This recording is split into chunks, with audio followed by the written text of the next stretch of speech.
everybody. Welcome to this week's edition of UGASports Live. I'm your host, Radi Nabulsi. I'm joined by Dayne Young, our executive producer, and Jim Donnan, the former Georgia Bulldogs head coach, the member of the Collegiate Football Hall of Fame, and the number one reason everybody's tuned in on a Tuesday afternoon.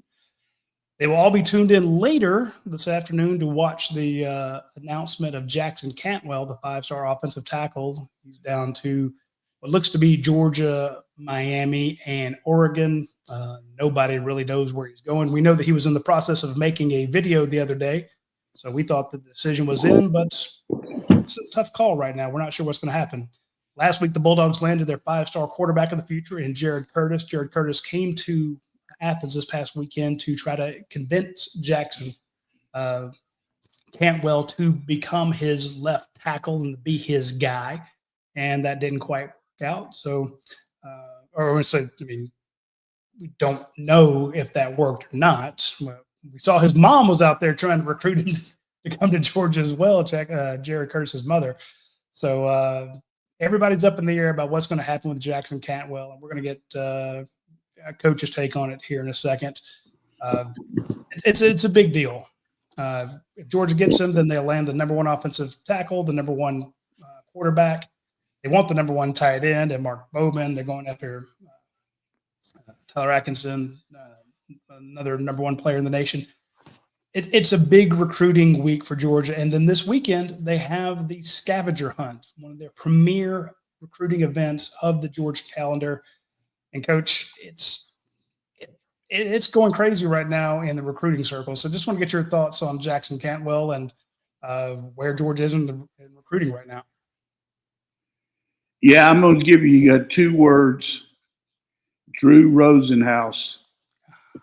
Okay, well, that was great. The reason I say that is we've talked on our program here extensively about the evolution of agents and the representation that they give these young kids.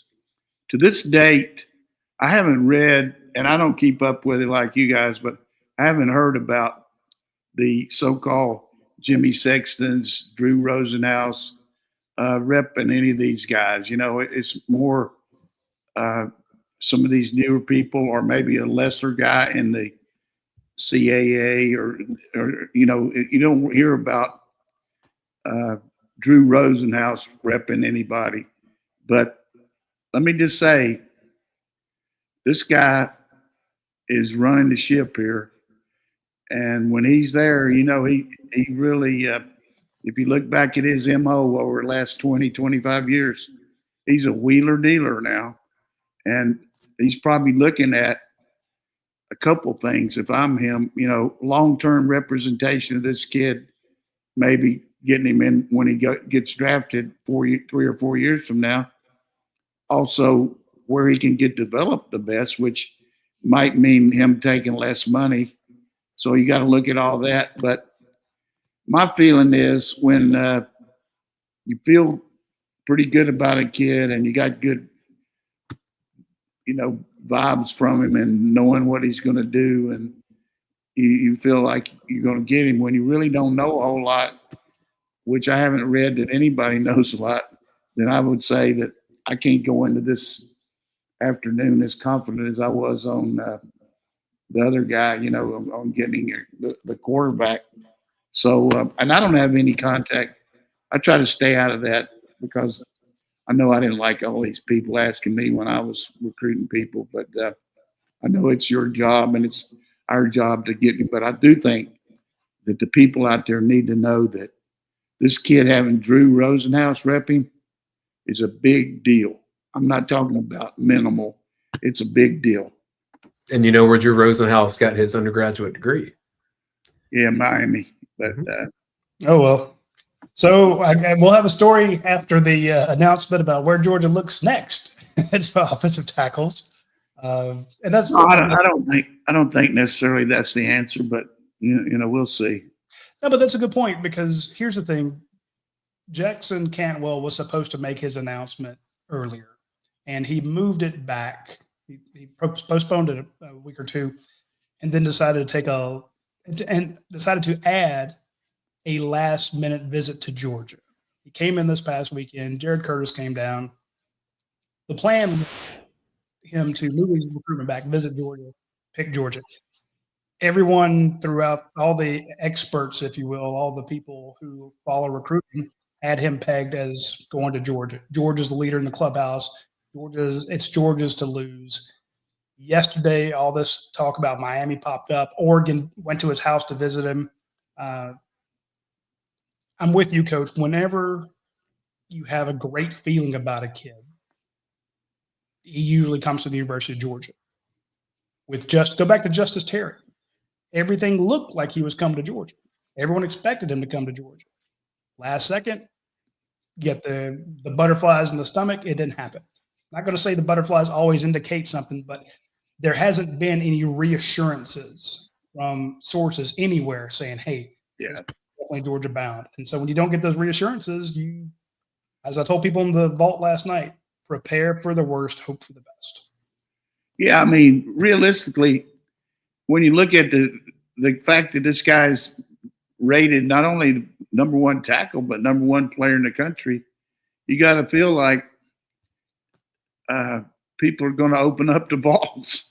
I mean, it's just, and I'm sure we'll be very competitive, but in the end result, you got to have your whole team too, and you got to recruit accordingly and allocate your resources. So I just think that if I hadn't known that he was his agent and reading everything that I've read and talking to some people, I felt good about him going into last week. I actually felt better about him than I did the quarterback at that point, but he's I didn't realize his parents were Olympians and had all that background and, being national figures. So when I think of some kid from Missouri, I think about all those kids. I used to go out in the farmlands of Missouri and get lost trying to find them. I couldn't figure out where they were, but he's definitely a big stud, and hopefully we'll get him. And I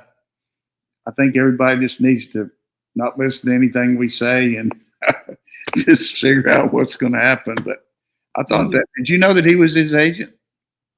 Yeah, Dash posted that on the board the other day, and once I saw that, it's kind of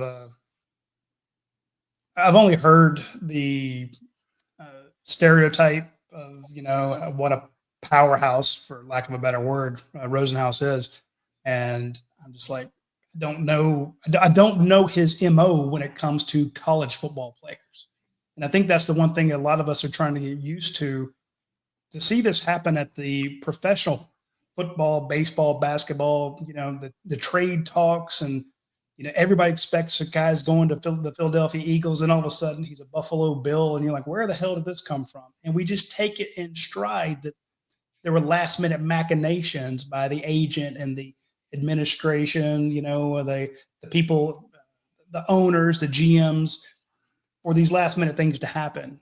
And we just kind of shake our head, and if it's a conference foe, we're upset. If it's our team, we're upset. If it's somebody else, then we don't care that big a deal. Now we're seeing that, and it doesn't happen with every kid. A lot of people are tuning out on recruiting, saying, I just don't want to follow it anymore because you don't know what's going to happen. Well, that didn't happen with Jared Curtis. It might happen with this kid. You just don't know. So the Uber agents, the power agents getting into the game, that might help us get a little, I don't want to say stability, but might help us be able to predict it more, because a lot of these kids, when the agent is their uncle, their dad's friend from work or something like that, these non-professional agents, you get a lot more kind of hit or miss going on there. So there's a good side and a bad side to the Jimmy Sextons and the Rosenhauses of the world coming into the market, because at least you get an idea of how they operate. Well, what happens is, if I'm the parent and I've got a guy like him, not only can he negotiate with the team, but he has such easy access to national brands. Just go to Gatorade or go to whoever it might be and say, look, I got this number one guy, and he's going to be somebody you need to focus on next year. If you look at collegiate athletes, and they start throwing out the heavy money now. I mean, when all of a sudden, when you saw some of those basketball things last year that had those women and men basketball players on it. I mean, it's just different world, and I'm excited to see what happens this week. But I know that we're doing well, consistently doing well across the board. So, Speaking of, let me ask you about last week. They picked up Jared Curtis, 5-star quarterback, ridiculously talented guy. There are a lot of 5-star quarterbacks out there over the years. There are a lot of 5-star offensive tackles over the years. Which one is more important to land? well, you can look at it a lot of different ways. You always want to build your team, with the O and D line, but you got to have that trigger man. I mean, if it got down to, which one would you, if you want to build a franchise professionally, college, anywhere, you build it around your quarterback. That's what everybody's trying to do in the pros. And I would say the 5-star quarterback first. The reason I was asking, and Dayne can attest to this, you pointed out to me years ago how hard it is to find a 6'7", 6'8" guy, 330 pounds who can move his feet. That's a rare human being.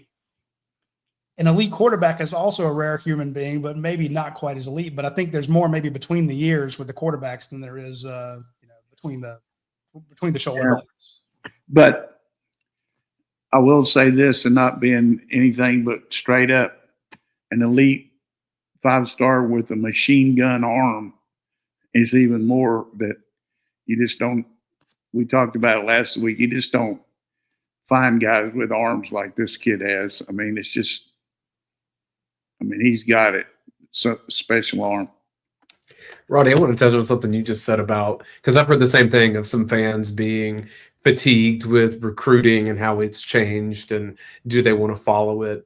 If you look at the NFL draft, the majority of Georgia players that get drafted highly are ones that Georgia got to the program in recruiting. It hasn't been guys that they pulled in the transfer portal. It hasn't been guys that came to Georgia and then transferred somewhere else. The majority of them come to Georgia, hang out for 3 years, sometimes 4 years, and get drafted pretty high.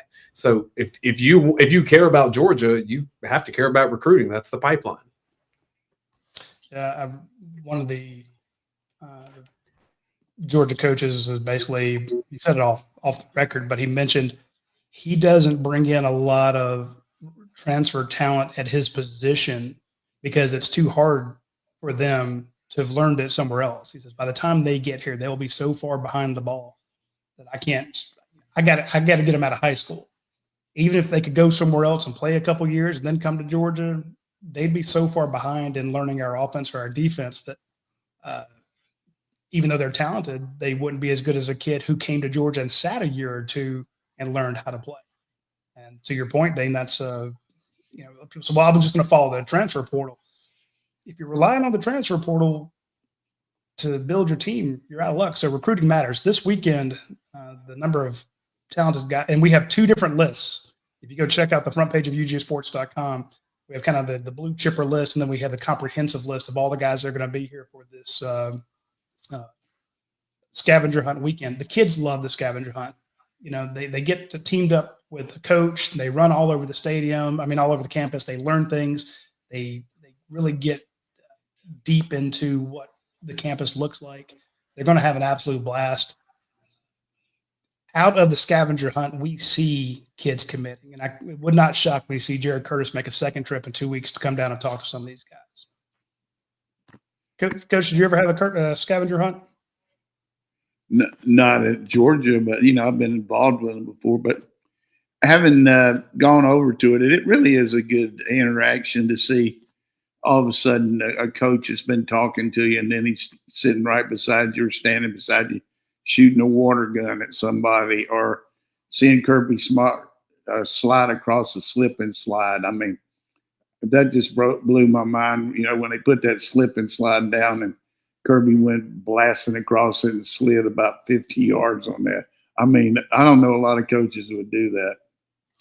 There's a kind of famous story of, the coaches are assigned a few players and they have to go all over campus to find stuff, and they will sabotage each other. They get ultra competitive. And I remember I think it might've been Todd Hartley and Glenn Schumann. They have a little golf cart that they are a little side by side. They run around on campus on. And one of them stole the other's keys to be sure that he could advance to the next thing. And I'm like, that's low down, but that's cold blooded, man. Cold blooded. So just the point being, it's a huge event. I mean, I never will forget. I'm standing between Darnell Washington and Amarius Mims in line to get some food there. And then they're getting ready to have this pie eating contest. And I asked them if they're going to get involved in it. And they said, no, we're just going to eat as much of this food as we can. Coach, what was your on-campus visit, official visit recruiting tactic? What was your favorite thing to do when someone would come to campus and you were a coach?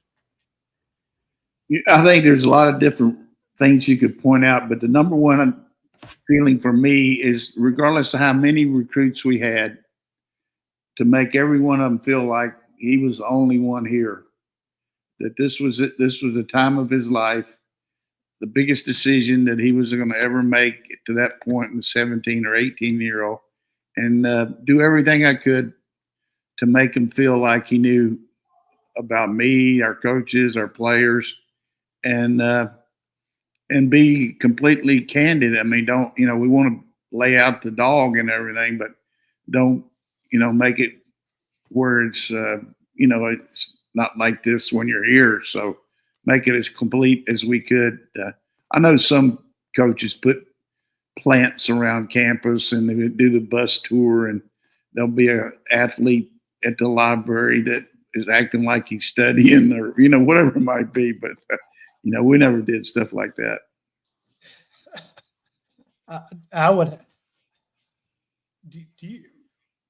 The Georgia girls were a thing when you were coaching here, wasn't it? Yeah, they were already here. Coach Goff and Coach Greer had set that up, and these girls were invaluable. I mean, still occasionally catch up with them sometimes when they're in town. You'll see them at a game or something, but they were excellent at taking care, because when you think about not necessarily this trip they're getting ready to do this weekend, but it's like a game, there's 200 or 300 people here. And, there's no way that the recruiting staff and the coaches and all can take care of all those people. You got to have some auxiliary help, whether it's the Georgia girls or student help or whatever it might be, that need to make sure they get from place to place and or get their seats at the game or whatever it might be. But I always told my people that, you got to remember that kid's going to Virginia to make a trip to Tennessee, to Florida. And if he comes in here and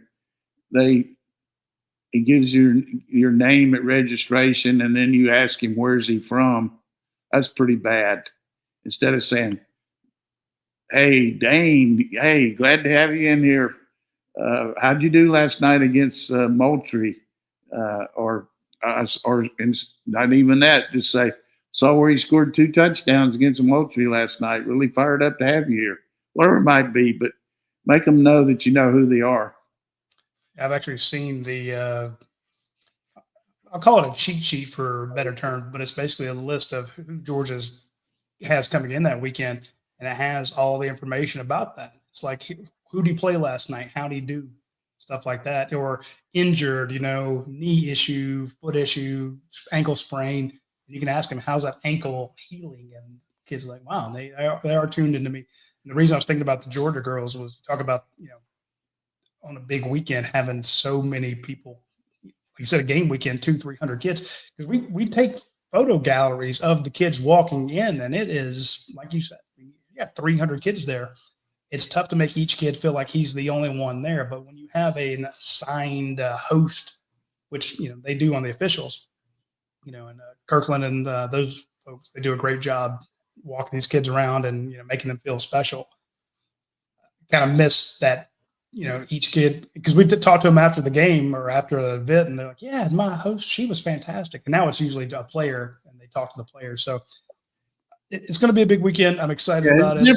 It's different when Dayne's question on official visit, you might have 10 or 15, but, like this one here, there'll be some juniors coming to this that aren't on official visits. I just want to.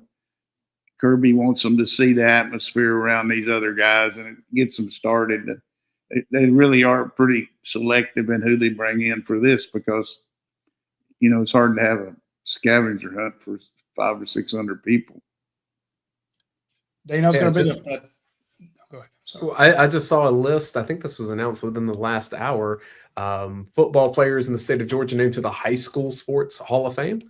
Kirby Smart is one of them. He's one of 9 former Georgia players joining the Georgia High School Sports Hall of Fame. Isaiah Crowell, Kirby Smart, Robert Edwards, Harris Barton, Knox Culpepper, Freddie Gilbert, Lindsey Scott, Paul Gilbert, Tom Nash from 1922. Tom got in there the year before Babe Ruth hit 60 home runs. Love it. Hey, shout out to Crowell. Good job, Isaiah. Yeah, maybe he can take his Bulldog to it. Hey, congratulations to Kirby. I don't think he gets near enough credit for his playing ability, because he did do some really good things as a player here. But, of course, his coaching career has just been unbelievable. I mean, look at the number of interceptions the guy had. That's not a fluke. You can't do that if you don't know what you're doing. I did want to mention the tweet by, and I'll move on from the whole Jackson Cantwell story with this last one. Brent Rollins noted that since 2014, 48%, 48% of the 5-star tackles have been drafted in either the first round and only 2 of them have transferred. So to your point, Dayne, about guys coming in and sticking with the program, a lot of the big men don't transfer as much. And if you have a 50% success rate of saying, hey, this guy is a first-round draft pick and him being drafted in the first round, that's freakish. I mean, there are 3 million high school kids, and you can point to them and say, hey, here are our 6 5-star offensive tackles in this class. And knowing that 3 of those are 48% of the whole country or just in Georgia? That was the country. Nationwide, yeah. Wow. Well, if you get a top-end tackle like that, it really can be transformative. I think of Andrew Thomas. Georgia doesn't do what it does in 2017 if Andrew Thomas doesn't step in and play right tackle early and play it at a very high level. And I think he's one of the best players to ever come through Georgia. Yeah, no doubt. Yeah, I mean, look at having Broderick Jones, Amarius Mims, what they did for you. That's Jamari Sawyer, things he did. Just Isaiah Wilson. So I'm with you. Just want to point out that the numbers there. So if you can land one, great. If not, they're going to have I'm going to go try to see that kid Malachi Lee out in Hawaii. That'd be a good trip for you. You need to go cover that. Maybe get him to announce his. I think that's a Georgia-Michigan battle. So there's definitely a possibility there. Give me a Hawaiian offensive lineman. I love that. So take a break. Yeah, let's get a quick break here, and I want to mention our friends at Athens Ford. They've got a good deal going on with all of their the employee pricing that's going on right now. But they are also, if you on their mailing list, they put out a thing right now saying that you could get up to $17,000 off MSRP on selected vehicles. And I clicked on it. It's $17,000 off the 2024 Ford Expedition, all models. So they still have some 2024s out there, and they're trying to get them off the lots. $17,000 off a Ford Expedition. If you want the 2024 Ford Ranger, which is a fantastic truck, I love the Ford Rangers, $10,000 off on those. 2024 Ford F-150s. Some of those are starting as low as $29,999. So the XL standard cab Ford F-150, America's best-selling truck, as low as $30,000 and 3.9% APR financing for 72 months for qualified buyers. And if you want to get the XLT or the STX, little different packages there, get up to $15,000 off of those vehicles when you get a chance. So don't miss out on the Ford sales event that they have going on right now. Also, I want to mention our friends at My Perfect Franchise. That's Andy Ludecky. He is the czar, if you will, of getting your own franchise. This is a guy who knows it backwards and forwards. He's done it for tons and tons of people. A lot of them are members of UGASports.com. So these are folks who, were just happened to be reading the board. They saw his, guess the franchise contest or heard us talking about him. They reached out to Andy Ludecky and they started a new business. A couple new roofers out there. So when the storms come through and you need a new roof, you might be calling someone who started a franchise in the last 3 or 4 years and got started through Andy Ludecky. So reach out to myperfectfranchise.net. You don't have to do it if you want to be a roofer, but there are 3,000 other franchise opportunities that he can clue you in on. So check him out when you get a chance. So we have some questions from UGAsports.com for Coach Donnan. This is from Hunting Dog. The dog vent was reminiscing about the 1997 come-from-behind victory in Bobby Dodd Stadium. That was with Mike Bobo to Corey Allen. What do you remember about that last-second victory? Yeah, I'm just glad it happened. But basically, Tech scored with like less than a minute to go, and I got everybody on the sideline and said, look, we just got to get into our 1 minute stuff and make sure you play with poise and don't get any penalties, and we're going to get the ball to Champ. Well, first play, we threw a little screen to Champ, and he busted it, and then we hit Robert Edwards out of the backfield on a little flare control. But the thing I remember most, and most people on this podcast listen daily to our ones, but in case you missed it, this is what I remember most about it. Earlier in the game, we ran a play on the goal line, and the headline, the field judge down there was Rocky Good, and he ended up being a referee later on, and he's passed away. Rest in peace, Rocky. But he called it was Thad Parker, and we threw a fade stop in the goal line, and he said he was out of bounds. So I went running down there to the 20-yard line as far as I could go, and I said, Rocky, I'm not going to embarrass you in front of everybody here, but I guarantee you, if we get another call in this game, you better get it for us. You better get it. That's what I said. Well, after that pass to Robert, we threw a pass over the middle, and a kid from Tech was holding on to Hines Ward's jersey coming across the middle, and they intercepted it. Game's over. Here comes Rocky dropping that flag, baby. Which it was a right call. Hold the hole. He had to call it, but I think we laid the groundwork there to make sure that he was on top of it. Then the next play, we ran flex right 180, flex right, slide left 180, fan wide, and hit it for and the reason we call 180, one is a hitch route, but you can convert it to a fade versus press coverage. Well, Corey had press, and Mike looked off the safety a little bit and just threw the ball into the boundary, and great catch by Corey and good throw. So Corey doesn't get enough credit for some of the things he's done in Georgia football annals. That catch he made against Auburn to get us in overtime, and then that play was tremendous. And then against Florida, he caught the post when the game was kind of up for grabs that year. He got a really deep post that really helped us. But excellent receiver. This question from Kirsten on the dog vent. If Georgia stays healthy, it is a positive future potential of the trenches on both sides. Biggest concern, though, is it offensive line or defensive line? Which of those do you think Georgia should be more concerned about right now? Well, I'm going to do like that meteorologist when they ask him if it's going to rain. He said, well, it's a 50% chance. So I'm just going to say both of them have strengths and both of them have weaknesses. I think the competition against each other will help. We certainly got youth on the side of both of them, and how some of them develop and how quickly will it be enhancement of our whole, team. So I think the supporting cast of the secondary and linebackers will really help our D-line in the fact that, these are more experienced players, even though some of the safeties aren't. And then on offense, the tight end and receiver group are going to be good, running backs. And, our quarterback's got a good knowledge of system. So front line depth is going to be the real issue for me on the O-line. Straddling the fence. I'll say defensive line. I'll say I'm a bit more concerned with it. Well, you could say that.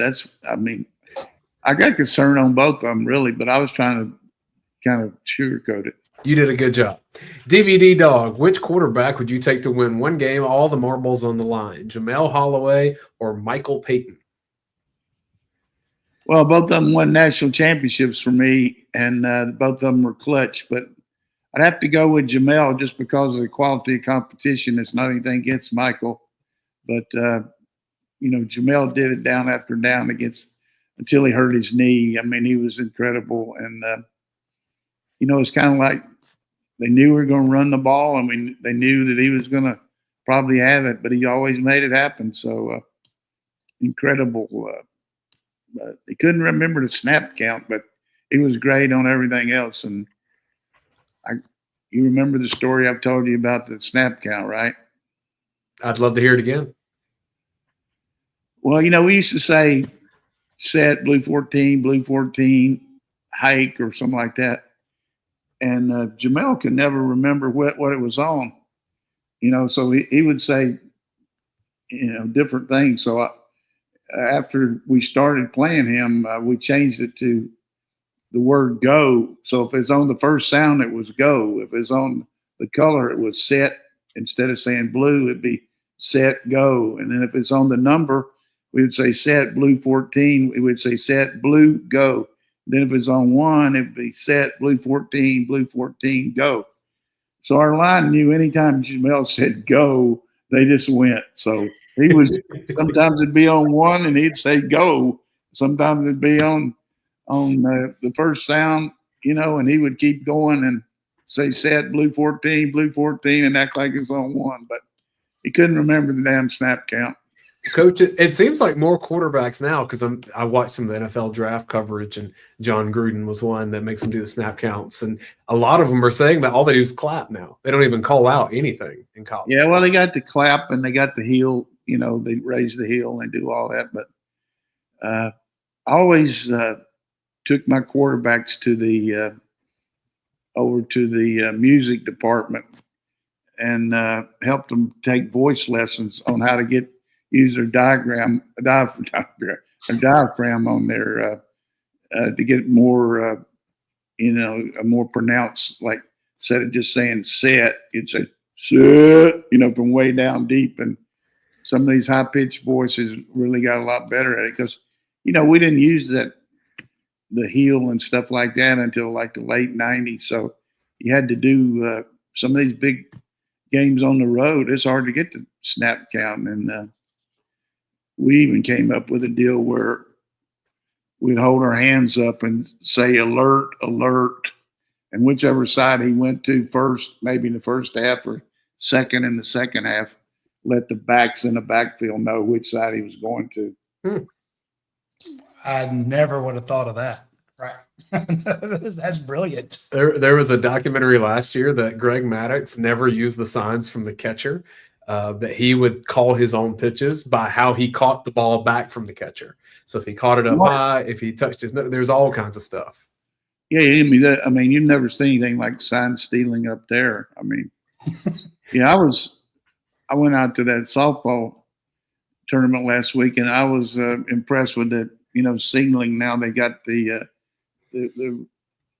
catcher and the pitcher can get the snap, what the sign is right to a little watch on their arm, and sure is good because they can really eliminate all that stuff back and forth between the coach and the catcher and everything. It's like the quarterbacks can get microphones in their helmet. It seems like you should be able to have a microphone in the pitcher. Yeah. Somebody said they were doing the microphone in the catcher. I don't know for baseball. I don't know if they are or not, but I just say let the pitcher and the catcher talk to each other. I like that idea.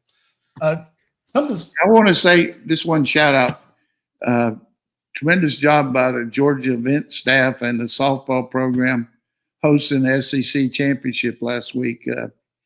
Things like that just don't happen, especially when you got some rain and all the inclement weather and the staff on the field working hard. And, Robin from the ops department and the softball just did a tremendous job. And of course, Tony, I feel good about the future with him at the helm. I mean, this is kind of a down year for Georgia. They're going to Duke to play in the playoffs, but just amazing talent level. I mean, like 14 teams from the SEC going to the NCAAs in softball.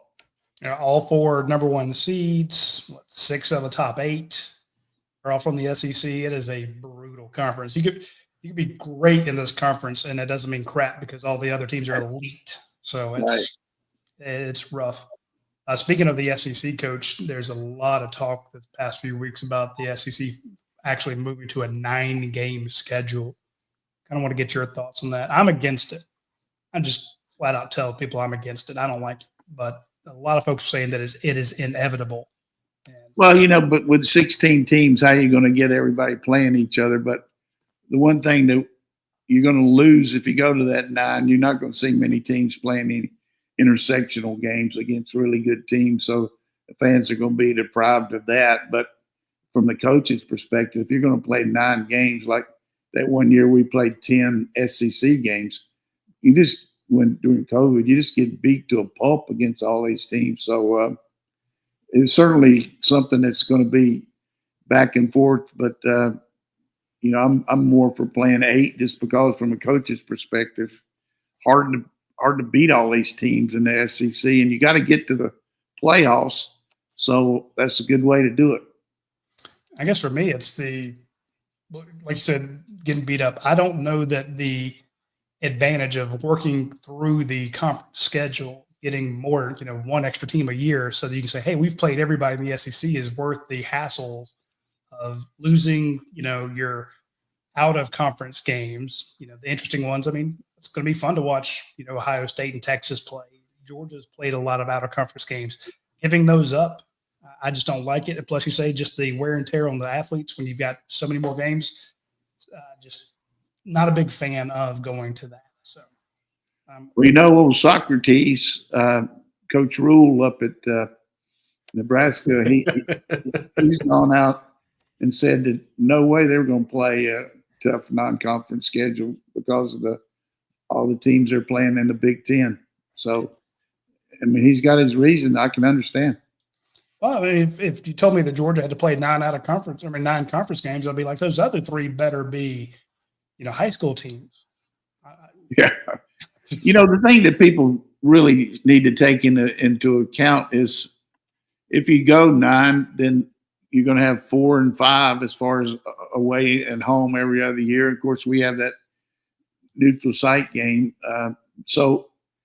But the travel involved takes it out of you as much sometimes as just the actual, hitting up on each other all the game and everything. So you play a game over at LSU at night and got to come home late and all that.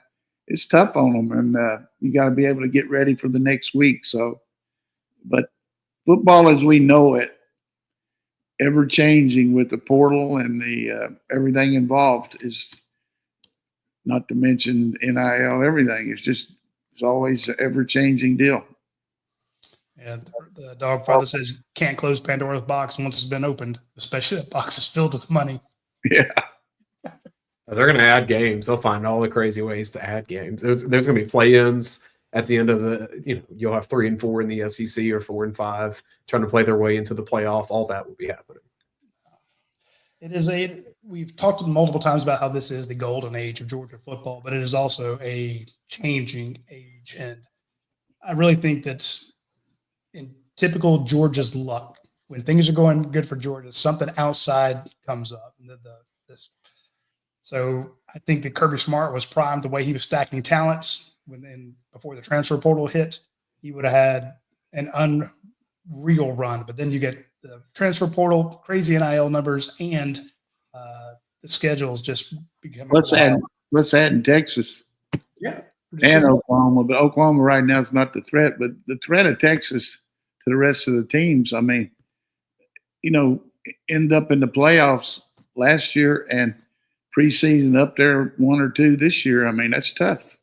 Yeah, it's again, and if nothing had changed, I'd give Kirby Smart 4 or 5 more titles.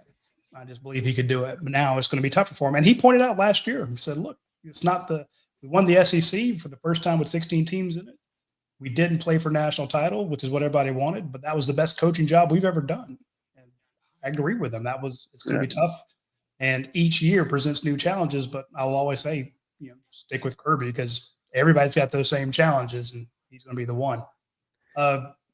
There's also, coaches, a lot of people talking about Clemson having a revival, and you and I passed by that school not too long ago, and a lot of people are kind of penciling. Yeah, Clemson. I was really surprised that you had your window down and a diploma blew in there. But you can put it on the wall behind me. All right, go ahead. I know a lot of people that's the new insider darling, Clemson. I'm going to get your thoughts on them because they got a lot coming back this year, and hey, Georgia doesn't have to play them. Well, first of all, I'll defer to Dayne because he knows a little more about Clemson's roster. But you were saying that they have like 4 first-round draft choices today? Yeah, when you look at projected first-round picks, it's probably about 4 guys from Clemson. Wow. For next year. I guess that's why they are the new favorite, if you will. Kate Klubnik, a couple defensive linemen, cornerback, Terrell's younger brother with the Falcons.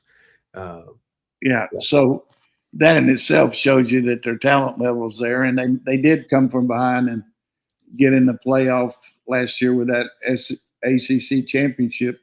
And, I think it's just a case of Dabo wanting to solidify his philosophy of saying, hey, we're going to live the Clemson way and not believe in the portal and all that. So it worked out okay. But long range, I don't know if you can hang in there like that, but we'll have to see. But certainly it's a Clemson team that was a lot better last year than it has been, although they did lose to South Carolina at home, and they've lost to South Carolina at Death Valley the last 2 times they played, and that's kind of incredible. I think the team that a lot of people are, I don't say sleeping on, but teams may have written off too early is actually Auburn. I'm a big Jackson Arnold guy. I think he's the hell of a QB, and I'm thinking that guy there. Maybe Auburn's not as Auburn needs to do it this year. I mean, you got to show something because didn't go to a bowl last year and really digressed from the first year, and be interesting to see. Coach Freeze has a really good offensive concept, but he has a tendency to quarterback wise. Sometimes those guys react to him different ways, so we'll see how it works. This question from Billy Zane. Based on what you know, how do you expect teams to try and defend Georgia's offense going into the season? Well, I want to give a shout out to Billy because I always like his questions, but I saw his son this weekend. I was coming out of a local restaurant, and he came up and very nicely introduced himself to me and said he was Billy's son. And, he's been a great supporter of Georgia and our program forever, and it's nice for his son to come up and say hello to me. So anytime anybody's out like that anymore, if you see me, I always enjoy talking to you because I got nothing else to do. But in this case, my daughter and I were going out, just finishing a good dinner. But getting back off that, I would say that go over the question again. I'm giving Billy some love, and I'm trying to remember exactly what was it. How do you think defenses will try to defend Georgia's offense next season? Well, I think it's going to be prove that you can do these things. We're not going to defend the ghost plays. If you can't consistently make the plays that attack a certain defense, then they're going to run that. So I would say early on they're going to gang up to stop the run and make us prove we can throw and catch the ball. Newer quarterback. I know Gunner played a little bit, but I agree. See what he can do down the field. You test that first. You can't block us. We're going to get in your backfield and take you apart. So You mentioned eating out, Coach. Hydrant Chaser, what's the best breakfast place in Athens post Mayflower, since it is no longer active in Athens? Well, we got a lot of different ones up here. Jay Christopher's is really good. But for my money, Chick-fil-A, just because of the variety and because of the staff in there and the people that come in there that I get a chance to talk to. So it's kind of my favorite place to go. But, I'm sure you got some others that are good. The only problem, I go into Cracker Barrel, I freeze my ass off in there. I like to eat in there, but it's too cold. It's 17 degrees in there year round. I can't take it. I also like Mama's Boy, and that's pretty good. But Jay Christopher. Oh, yeah, you got to get in there. I mean, if you can, I'm not one of these guys like to wait in line too much, but Mama's Boy is really good too. One time, Coach, I took you to Farm Cart on Baxter Street because it's a bit of a hidden gem, and yeah, it's good. It's good, kind of a local treasure there as far as good stuff. But hard to beat a good breakfast unless it's a good lunch or dinner. Big City Bread is the other. I'd give a shout out. Big City Bread's fantastic. Yeah. This is from Port Charlotte Dog. Who do you think will emerge at offensive tackle outside of Freeling and Green that can contribute and plug in and be a part of that rotation?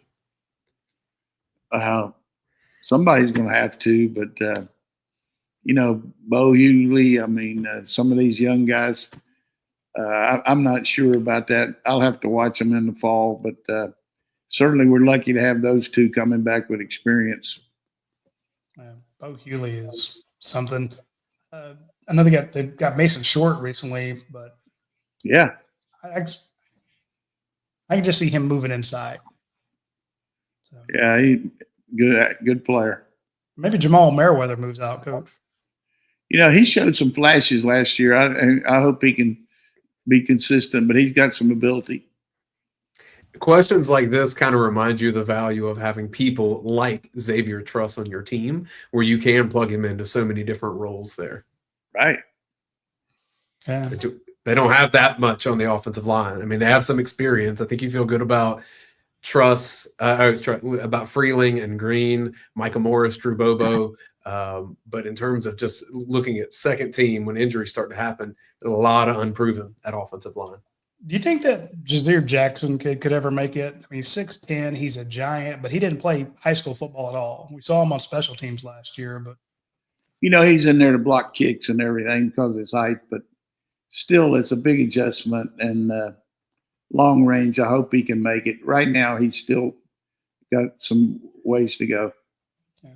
This whole conversation, I think it's why the Jackson Cantwell buzz is what it is, because if you get offensive line recruiting right, it does make everything else so much easier. And we can all point to classes at Georgia that haven't panned out in offensive line, and 2-3 years down the line, you really feel it.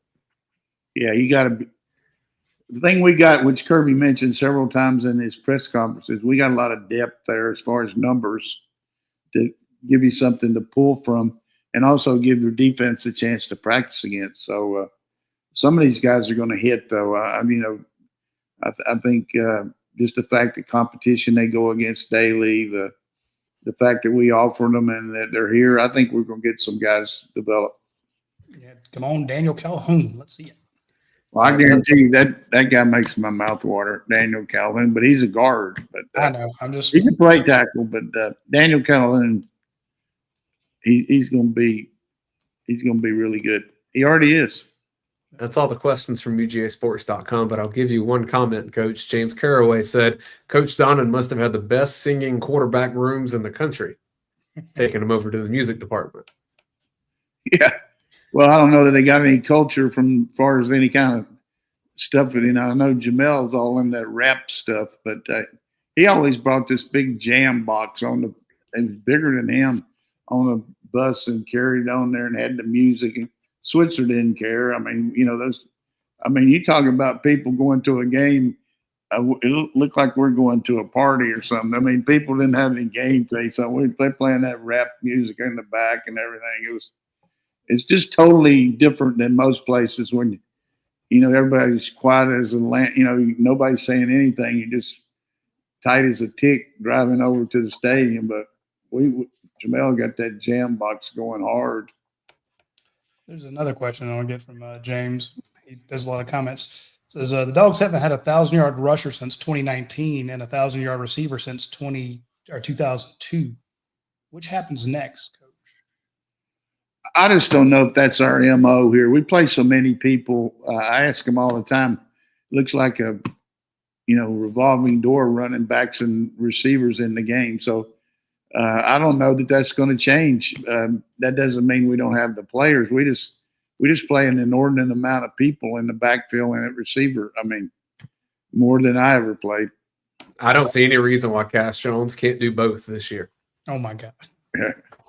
Cash will do whatever's necessary, and Cash will get drafted.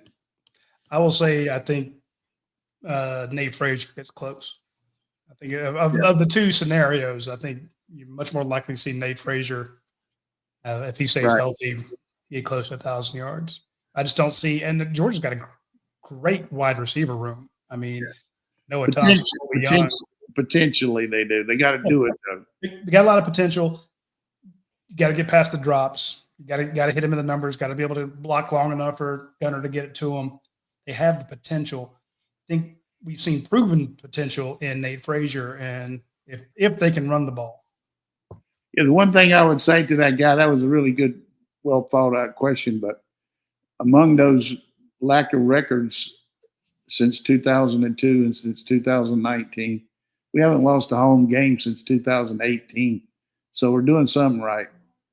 Yeah, and that's James. Just curious. He's a good dude. I think it's a great question. I wasn't taken away from his question saying that.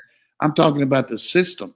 Yeah, I think that's why he was asking. Was like, it's just system's not set up, James, for a guy to do that. Although I think maybe Frazier could. It's also not really set up for the. I'll put it to you this way: when you get guys win Buckus Awards and you get Stetson Bennett invited to New York for the Heisman, and all these guys are in for these big awards, Georgia doesn't lobby for these things. And I see other schools; they'll have Coach, you've seen the Heisman campaigns and the ads in Madison in the middle of Times Square. Georgia doesn't really push for the individual accolades, and I know that we say it would help with recruiting, but they're not really hurting with recruiting. They're doing pretty I'll ask you guys a question here that Bruce Feldman from Fox reached out to me. He said he's doing a piece on the top 25 players in the last 25 years in college football. Who were the top? Who would you say is a number one player and are among those 25? And I said Stetson Bennett. I mean, seriously, 2 national championships. And he said he agreed on one hand, but he said he also had a great supporting cast. So it's going to be interesting to see who would you say is the number one player in college football the last 25 years? I'm guessing he's going to put Tebow. I'm going to go Brock Bowers. Yeah, I'd go Brock Bowers too, but well, it's going to be interesting to see that what happens with it. But Reggie Bush is up there. Yeah, my problem is when I start thinking of guys, I don't know if they played in the last 25 or it was older than that. Yeah, Deshaun Watson would be up there. I thought Deshaun should have had 2 Heismans. I'm not talking about massage parlors. I'm talking college Deshaun. I'm not talking anything past that. All right. How many games did Trevor Lawrence win? Did who? How many games did Trevor Lawrence win? Oh, he won the championship, that's for sure. Yeah. I'm just saying. So somebody asked the other day about, Colorado did the whole thing about retiring jerseys. Someone asked me when's Georgia going to retire Brock Bowers' jersey? And my first thought was, what about Stetson Bennett's? But Brock Bowers has the better claim, 3-time All-American and 2 national titles. So yeah, that's the thing about it. Brock could easily make the Hall of Fame, but you got to make All-American, I think, to win to get in the College Football Hall of Fame. So I think they need to have an addendum for Stetson, though. It's an interesting discussion that Bruce brought to you, though, because you can look at it multiple ways.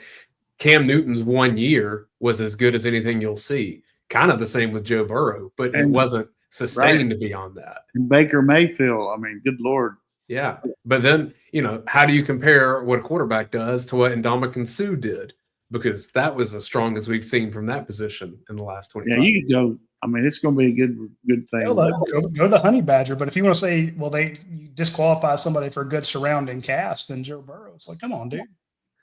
Yeah, they have eight guys drafted off the offense. That's all. Yeah.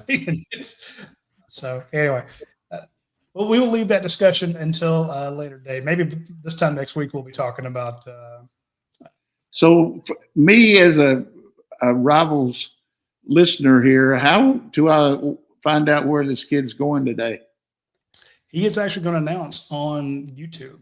His school is putting it out there. So if you are on this channel, we will probably go live about the same time he does, and we'll have it in one of the windows like we have What here. time's that? He announces at 3:45. So, All right, I'll be waiting. Everybody tune into the Jackson Cantwell announcement later this afternoon, and we will see you all next week. Take care.